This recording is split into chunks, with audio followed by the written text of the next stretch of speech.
O hino Castelo Forte é um dos mais importantes e belos hinos da história do cristianismo.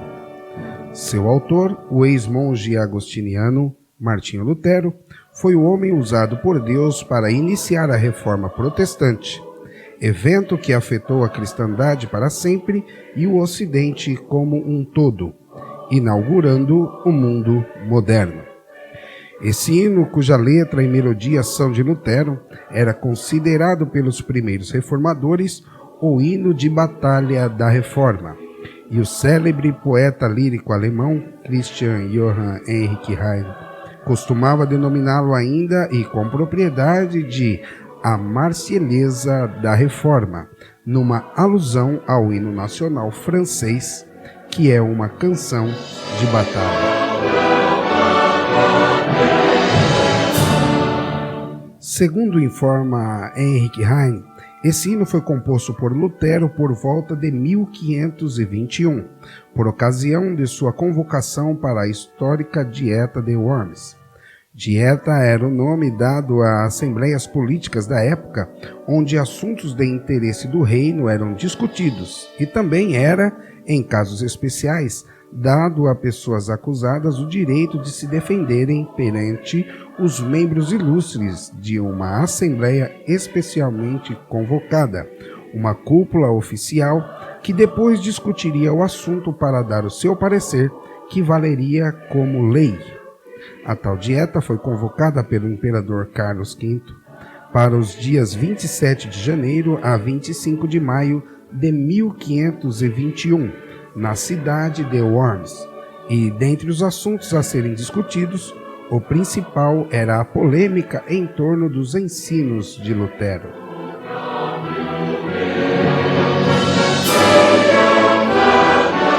Para garantir a segurança de Lutero, foi-lhe dado um salvo-conduto, uma garantia legal dada pelo imperador de que o ex-monge agostiniano poderia se defender naquele lugar sem medo de sair de lá para a execução. O problema é que nem sempre esse tipo de documento era uma perfeita garantia, já que em 1415 o pré-reformador Johann Hus, em situação semelhante, mesmo com o salvo-conduto do imperador da Boêmia, saiu do concílio de Constança, na Alemanha, diretamente para a cadeia e de lá para a fogueira. Por isso, muitos companheiros de Lutero instaram para que ele não fosse. Segundo a maioria dos sinólogos, teria sido nessa época de tensão sobre se ele deveria ir ou não a Worms que Lutero concebeu o hino Castelo Forte.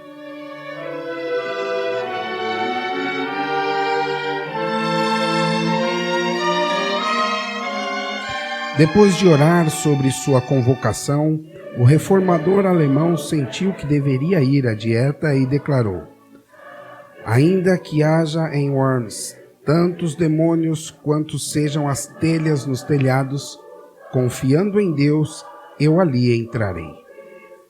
A inspiração para o hino surgiu durante a sua preparação espiritual para ir àquele lugar. Contava Lutero que foi na leitura do Salmo 46 que ele recebeu a inspiração para compor este hino. Afirma esse poderoso salmo: Deus é o nosso refúgio e fortaleza, socorro bem presente na angústia, pelo que não temeremos ainda que a terra se mude e ainda que os montes se transportem para o meio dos mares. Ainda que as águas rujam e se perturbem, ainda que os montes se abalem pela sua braveza, há um rio cujas correntes alegram a cidade de Deus, o santuário das moradas do Altíssimo. Deus está no meio dela, não será abalada. Deus a ajudará ao romper da manhã. As nações se embraveceram, os reinos se moveram. Ele levantou a sua voz e a terra se derreteu. O Senhor dos exércitos está conosco. O Deus de Jacó é o nosso refúgio. Vinde e contemplai as obras do Senhor, que desolações tem feito na terra. Ele faz cessar as guerras até ao fim da terra. quebra o arco e corta a lança, queima os carros no fogo. Aquietai-vos e sabei que eu sou Deus. Serei exaltado entre as nações, serei exaltado sobre a terra. O Senhor dos exércitos está conosco, o Deus de Jacó é o nosso refúgio. Após ler esse belíssimo salmo que fala sobre a fé perfeita em Deus, mesmo em meio a situações mais aterrorizadoras, Lutero, com seu coração ainda inflamado, pôs-se a escrever a poesia do hino Castelo Forte, e em seguida uma melodia para ela. Uma tradução do alemão para o português da letra original seria mais ou menos assim: uma poderosa fortaleza é o nosso Deus, boa defesa e armas de ataque. Ele nos ajuda a libertar de toda angústia que a nós tem agora afetado. O velho inimigo, o mal, agora significa desgraça mortal. Ele tem poder grande e é muito esperto. Sua defesa é cruel, na terra não há igual. Com o nosso poder nada pode ser feito, estamos muito perto de perder. Mas há um homem certo para essa disputa, a quem o próprio Deus elegeu. Pergunta você, quem é este? Seu nome é Jesus Cristo, o Senhor dos exércitos, e não há nenhum outro Deus.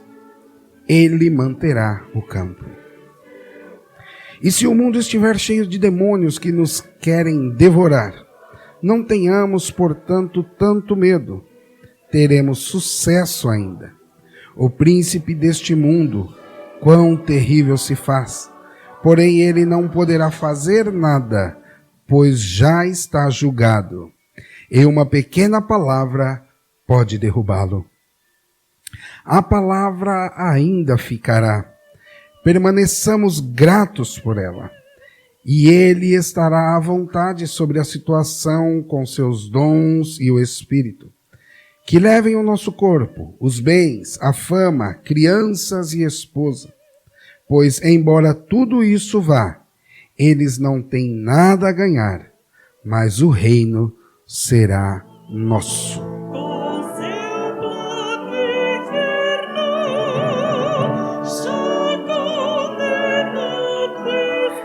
Após compor esse belíssimo hino e depois de ordenar todas as coisas relativas ao seu trabalho, para o caso dele não voltar, Lutero partiu para Worms, onde se apresentaria nos dias 16 a 18 de abril daquele ano. O missionário norte-americano Orlando Spencer Boyer, em seu clássico Heróis da Fé, relata o que ocorreu no trajeto de Lutero ao Worms e descreve o momento em que esse hino foi provavelmente apresentado ao mundo pela primeira vez no dia 16 de abril de 1521. Na sua viagem para Worms, o povo afluía em massa para ver o grande homem que teve coragem de desafiar a autoridade do Papa. Em Mora, pregou ao ar livre, porque as igrejas não mais comportavam as multidões que queriam ouvir seus sermões. Ao avistar as torres das igrejas de Worms, levantou-se da carroça em que viajava e cantou o hino de sua autoria, Castelo Forte, que se tornaria o mais famoso da Reforma.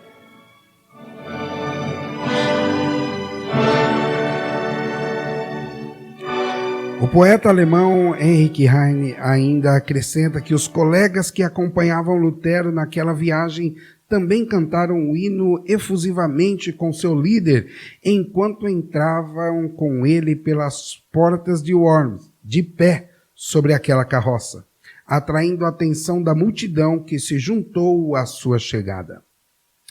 Um cântico de guerra foi este hino, com o qual ele e seus colegas entraram em Worms. A velha catedral tremeu ao som destas novas notas e os pássaros foram espantados dos seus esconderijos nas torres. Este hino, conhecido como a Marselhesa da Reforma, conserva até hoje o seu poder e poderíamos usá-lo ainda em outro conflito semelhante.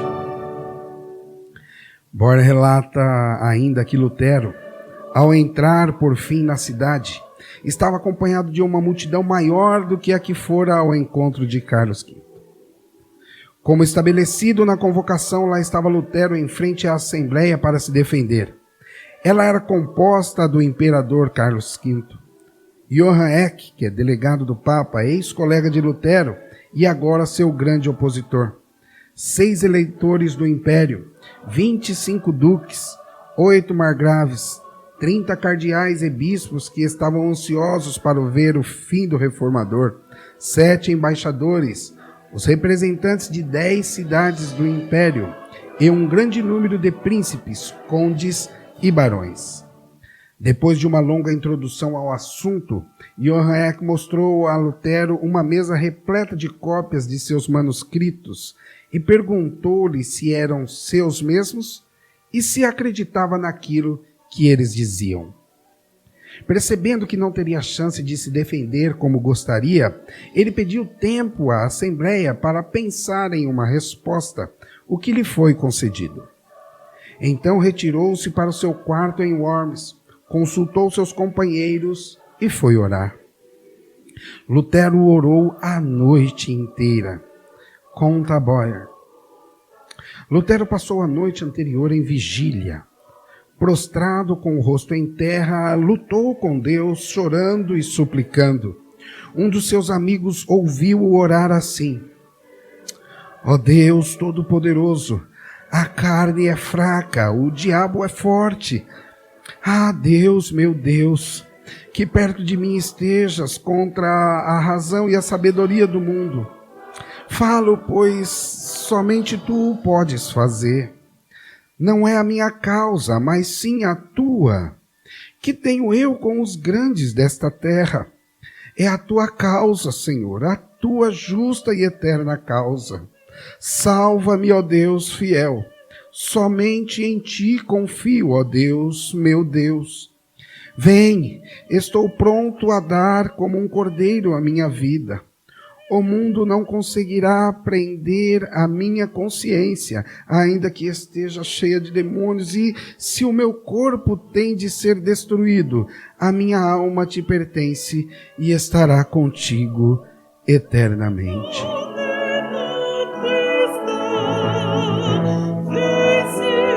Então, ao apresentar-se no dia seguinte, Johann Eck, sem introduções, perguntou-lhe diretamente: Lutero, repere seus livros e os erros que eles contêm?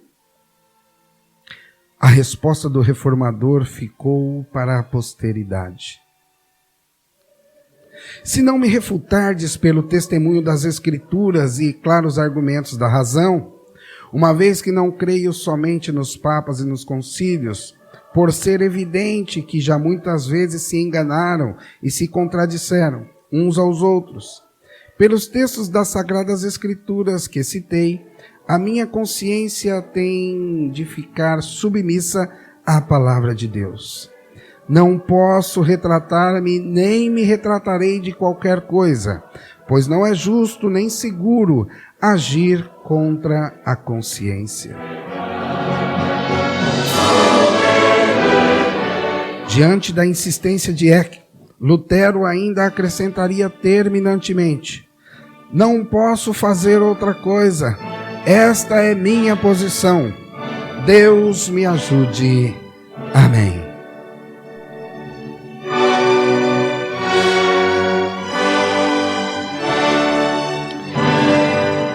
Conta-se que, ao voltar aos seus aposentos em Worms, o reformador levantou as mãos aos céus e exclamou: está cumprido. Está cumprido. Se eu tivesse 1000 cabeças, preferiria que todas fossem decepadas antes de me retratar. Em poucos minutos, a notícia da resposta de Lutero correu em Worms, que se alvoroçou. Em poucas horas, a sua resposta ousada foi publicada e espalhada pelo povo em Worms e cidades próximas.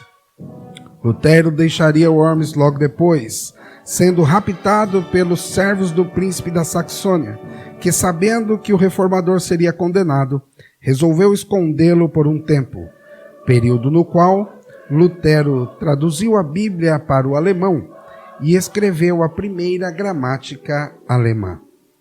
E o protestantismo avançou, tornando-se uma realidade e espalhando-se pela Europa e o mundo.